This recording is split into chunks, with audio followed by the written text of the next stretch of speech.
안녕하세요.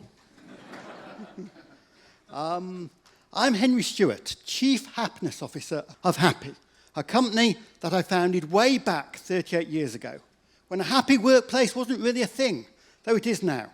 We have some way to go, but we were number 2 in 2022 in the UK Best Workplace Awards and Best Workplaces in Europe, and number 1 Best Place for Women in this year's Great Place to Work Awards. And we have a 98% engagement score in the Sunday Times Best Places to Work, far exceeding the 70% required for accreditation.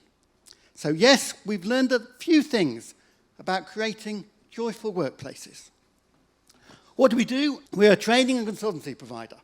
Our flagship program is a 4-day happy workplace leadership course based across 3 months, where people come back and say what they have learnt.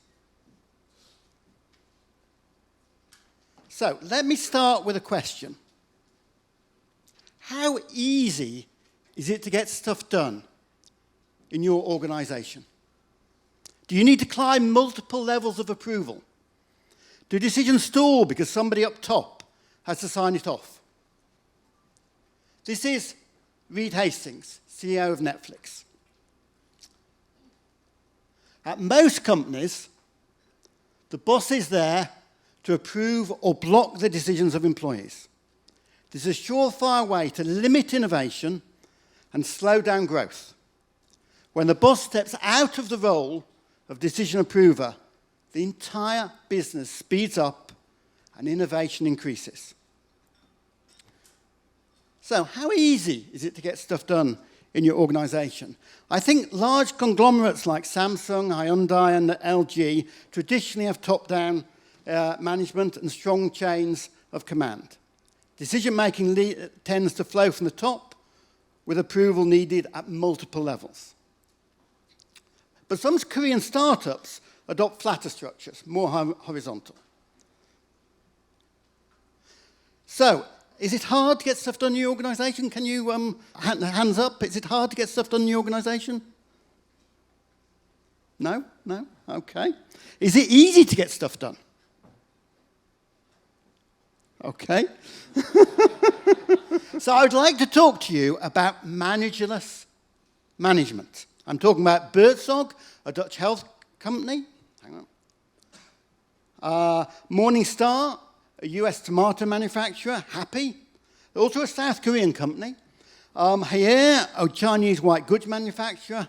And Bayer, which does have some management, but has gone from 12 levels to 6 in 2 years. So, let's talk about Buurtzorg. One of the most innovative organizations in the planet is the Dutch care company Buurtzorg. You know how care typically works?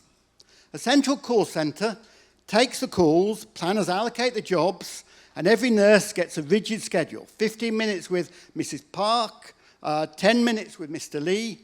Does that sound like it works? Back in 2006, 4 nurses decided they didn't want to do it that way. They wanted to decide for themselves how much time to spend with patients. Those 4 nurses have grown into 15,000 nurses by 2024. And in all that time, not a single management meeting. They work in small teams of 10 to 12, supported by a CEO, 45 people in the central office, and a group of coaches. That's it. I asked one nurse what difference it made. She told me this: I feel like I've got my vocation back. Yesterday I sat down and had a cup of tea with one of my patients' neighbors. In another system, that would be seen as wasted time. But that's how you build a real care network around someone. And here's the paradox. Even with those cups of tea, Buurtzorg still delivers better results at lower cost. With only 45 people in the head office, their overhead is 8% compared to the industry standard of 25%. An Ernst & Young study found they require 40% fewer hours of care per client than other providers. They avoid 1/3 of emergency admissions, and when patients are admitted, their stays are shorter. That adds up to a potential saving of $2 billion a year if the whole of Dutch home care worked this way. So overhead costs are 8% instead of 25%. And the secret, Bertzold calls it humanity above bureaucracy. There is an IT system. The productivity of each team is listed regularly in a table. Teams at the bottom are motivated to improve out of pride. They don't need a boss to discuss how they could improve. As Jos de Blok, the CEO, says, when nurses feel happy, they will stay healthy and they will do good things. So, in the UK, 48% of people would take a salary cut to change their boss. Yeah? So this is Morningstar. What if your team had no bosses, no titles, and no managerial hierarchy, yet still thrived? That's exactly the radical experiment Morningstar has been running for over 4 decades. It's in the US, and the results, they've consistently delivered double-digit growth, become the world's largest tomato processor. Why does it work? Because managers are expensive. They slow down decision-making. They increase the risk of bad judgment. And they often leave employees feeling disempowered. At Morningstar, it's different. Each colleague enters with the same set of rights as any other colleague. Not a single person can force another to do something they don't agree with. Today, Morningstar has 550 employees and generates around 900 million in revenue without a single boss. Instead of management hierarchy, they use something called the Colleague Letter of Understanding, or CLUE. Every year, each person negotiates a CLUE with the colleagues most affected by their work. It's like an operational plan, but created together, peer-to-peer.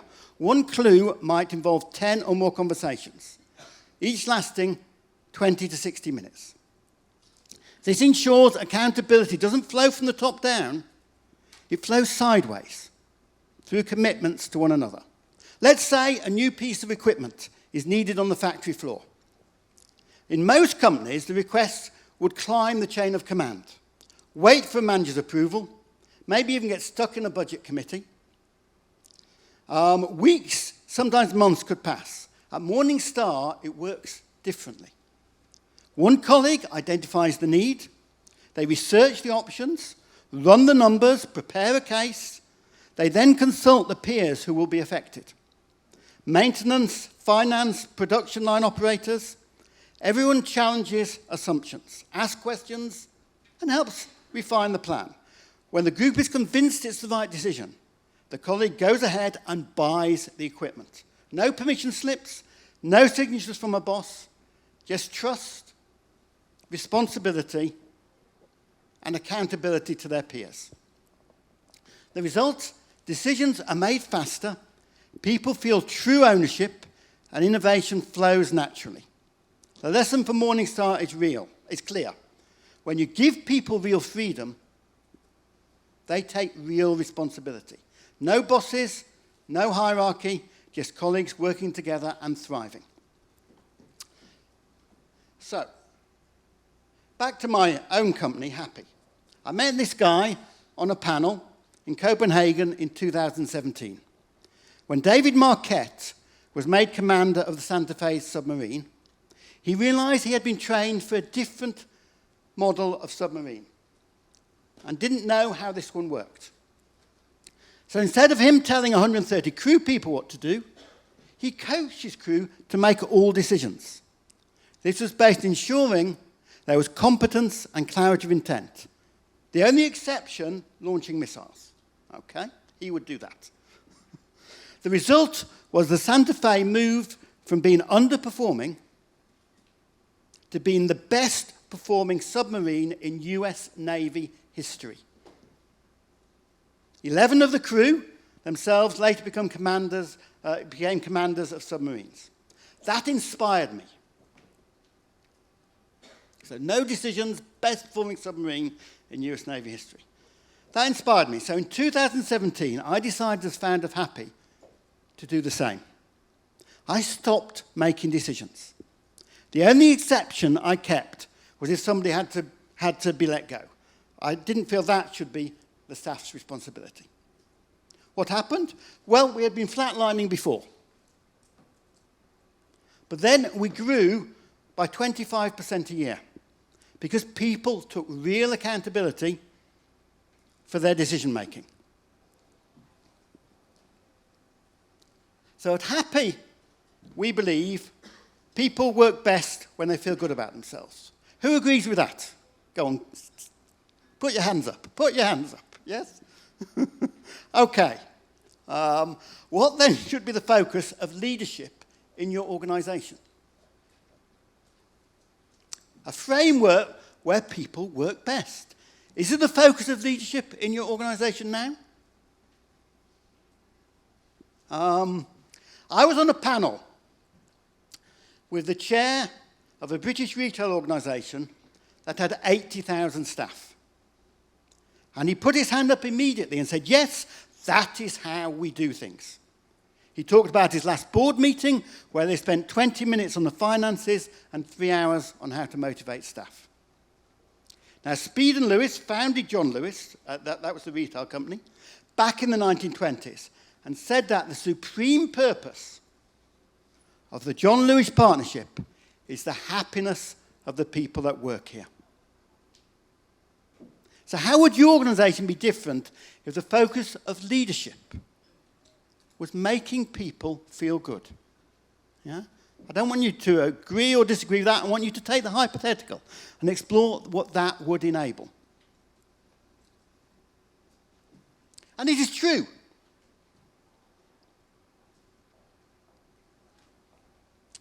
According to Harvard Business Review, happy workplaces lead to a 37% increase in sales, 31% increase in productivity, and a 300% growth in creativity. Okay? So, this is Project Oxygen. Google wanted to find out what are the most important management behaviors. And being Google, they looked into the data. They looked at thousands of performance appraisals and worked out whose performance improved as a result of those behaviors.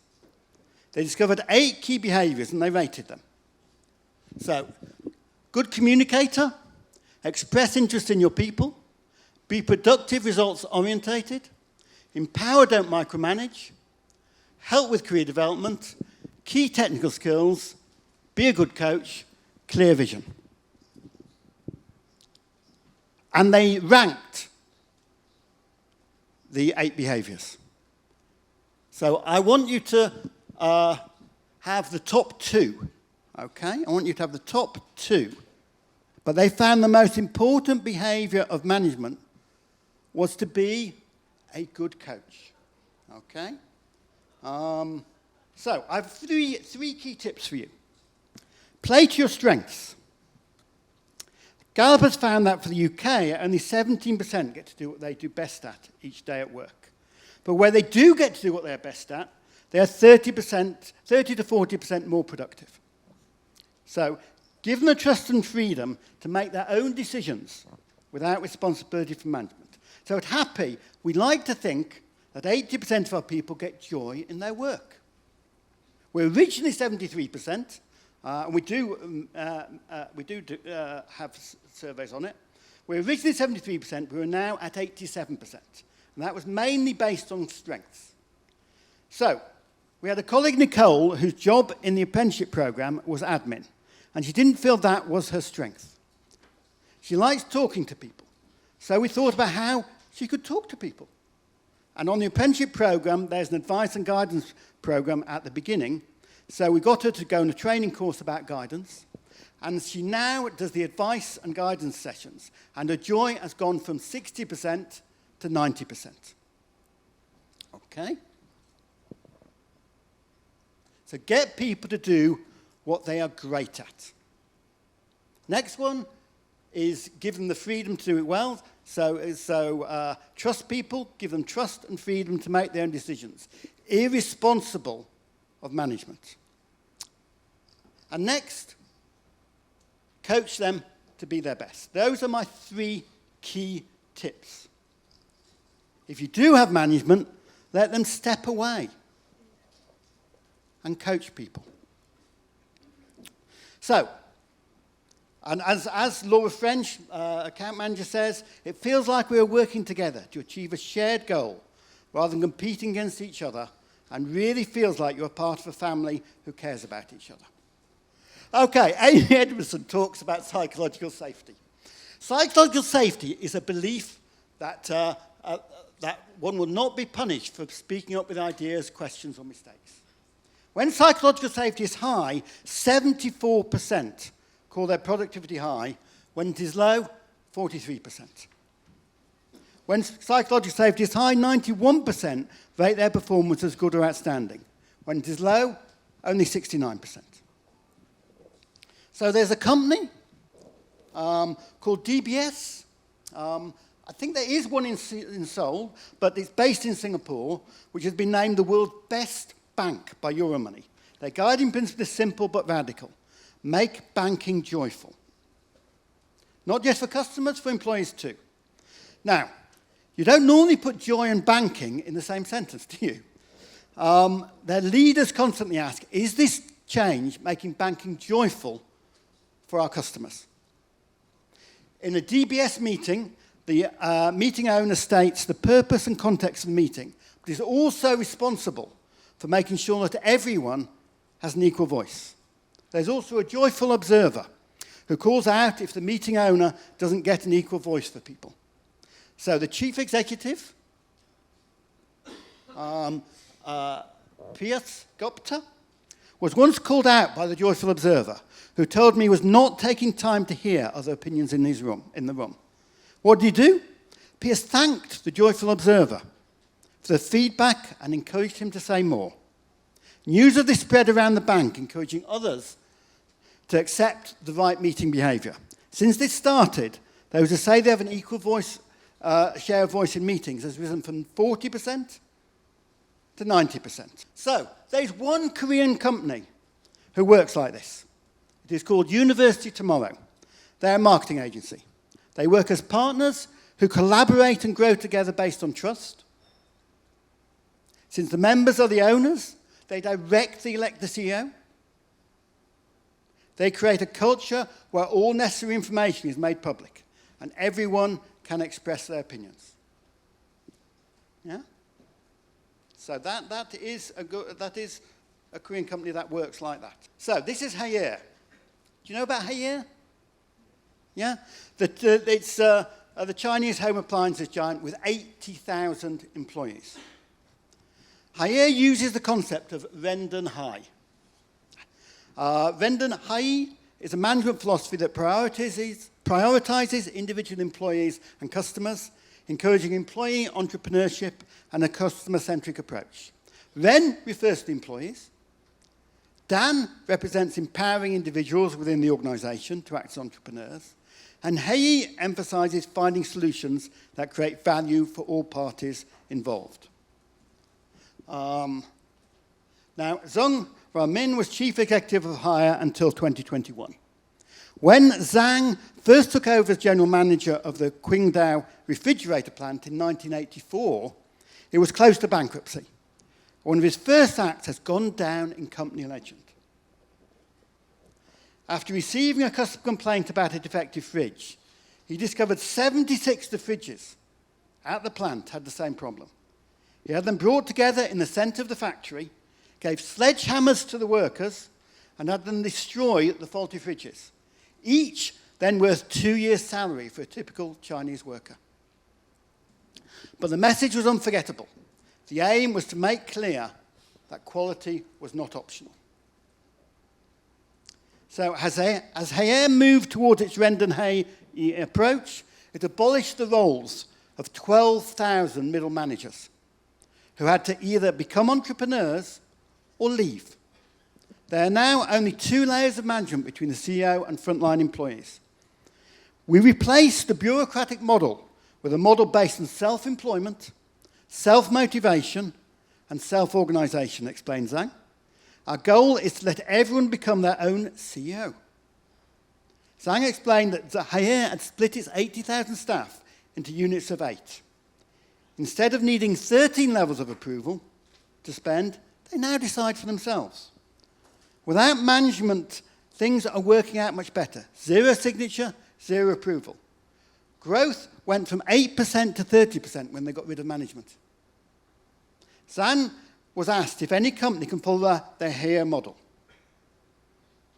Only if the CEO is prepared to give up 3 things: hiring and firing, salaries, making decisions. Are you prepared to trust your people? Who here would be prepared to do that? Any thoughts? Anyway, let's look at Bayer, the 160-year-old life sciences giant with 100,000 employees. Their new CEO, Bill Anderson, is 2 years in. They're moving from 12 layers of management to 6, and shifting to self-managing teams of 6 to 10 people. In the old system, getting things done at Bayer was painfully slow. For clinical trials, every level of hierarchy had to sign off on endless reviews. In some cases, there were 800 documents produced purely for internal purposes. One oncology team asked a radical question: what actually helps get this drug to patients faster? They cut those 800 documents and achieved record time to market for a life-saving drug. The role of managers has changed from command and control to coaching and enabling. We have taken out the old leadership and replaced it with visionary architects, explains Lars Bruning, who was previously CEO of Bayer. They lead from behind. And yes, there's a cost-cutting element. They're targeting $2 billion in savings. Yeah? The early results are promising. Teams are spending 30% more time with customers. They're cutting unnecessary bureaucracy. They're innovating faster. They're making decisions closer to the customer. Instead of people going to managers about budgets, teams collaborate horizontally. It's a profound shift from I tell you what to do to how can I help you succeed? As Lars, who leads the Pharma Division's transformation, explains, the task of leadership is to arrange for it, make it happen, and in the evening go home and be proud that you weren't needed any further than that. As one colleague said, since we've started working this way, the Sunday evening blues are gone. This is a bold experiment that could reshape how large corporations operate. If Bayer pulls this off, they won't just have transformed themselves, they can become a role model for the future of work. So now you may be wondering, all this sounds great, but how do people actually make decisions without managers? Let me tell you about the advice process, where anyone can make a decision, but must seek advice from those affected and those with expertise. That doesn't mean they need permission. The decision remains with the person who proposed it. But they make it informed by the best principles available. So at Happy, 2 colleagues, John and Ben, decided our pricing was out of date. They analysed the market, found out what competitors were charging. They made a proposal, including substantial increases, and sought advice, including mine. I told them I didn't agree. However, it was not my decision to make. After seeking advice, John and Ben decided on the new pricing model. The decision was made neither by consensus nor consent. I have to admit, I was probably wrong. 30 years after founding Happy, I was too wedded to old models of pricing. Indeed, without that increase and its impact on our bank balance, we might not have survived the pandemic. That's the power of the advice process. Decisions made neither by consensus nor by the boss, but by the people closest to the issue. Okay? So consent is a process that leaves responsibility with the individual. Consensus decision-making requires people to say yes. Everyone agrees. Consent decision-making just requires them not to say no. No one objects. Here's how it works. An individual creates a proposal. Colleagues ask clarifying questions. The proposer responds, maybe making changes. Then the group is asked, does anyone have a reasoned objection? The key question is it safe to try? So consent shifts the focus from endless debate to practical experimentation. Instead of waiting for everyone to agree, you move forward unless someone has a clear objection that it will cause harm. So in a managerless team, everyone shares responsibility for developing new or less skilled members. Within a team, there may be someone who has just hired so that they don't have enough knowledge or skills for the job. Of course, this only works if people are supported. At Hayer, new hires join a micro-enterprise and are told you are here to create value for others. At Birdsong, the team itself interviews and selects new nurses, so ownership starts from day one. Each new nurse is paired with a buddy. Shadow visits at first and gradually takes on patients. And at Happy, we also use buddies instead of bosses, because support, not control, is what helps people grow. Self-management isn't sink or swim, it's shared responsibility, mentoring, and clarity that allows people to succeed. The big takeaway, these approaches work not because people are left alone, but because decision-making is structured around trust, advice, and consent. So how easy is it to get stuff done in your organization? For these companies, it is really easy. What would be obstacles at your company to introduce that kind of system? So I now have copies of the Happy Manifesto book, including a Korean edition. I have 20 free copies available, so you'll have the book signing there. So if you'd like one, please come and talk for the book signing. So I'd love to continue the conversation. Drop me a line at henry@happy.co.uk. 감사합니다.